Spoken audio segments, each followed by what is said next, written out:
awesome story.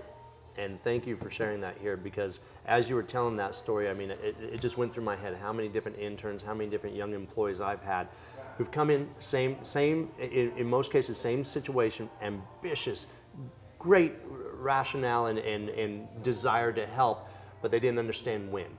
And exactly. that story is huge, because I never want to squash someone's ambition to share something or to give this, but also understand when.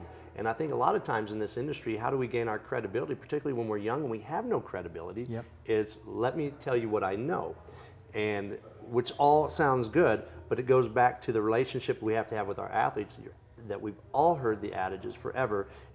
Your athletes won't care what you know until they know you care.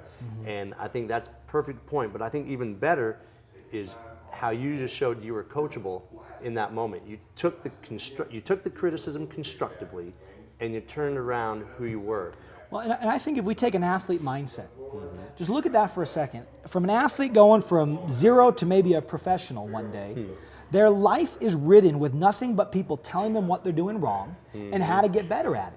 And all they do is openly accept that all the way, because they know that that coach is guiding them to a higher state. Absolutely. Now imagine if we brought that same athlete mindset, not just to our industry, but frankly any industry, but had that same, as Carol Dweck would talk about, that growth mindset, whereby we look at struggle, we look at criticism, and we grade that with higher value than we do praise. Knowing that this will bring us one rung higher, this simply confirms that we're doing okay at where we are at right now. And that's been the mindset that I've had my whole life. And one of another great mentors of mine, Chris Dunaway, when we were at the Pittsburgh Pirates, he told me this, and I've never forgot it. He's like, remember, no matter what, good or bad, we can learn something from everybody, whether they're older than us, younger than us. And I think that's an incredibly important value, even if it's what not to do. That's important information to extract. That's huge.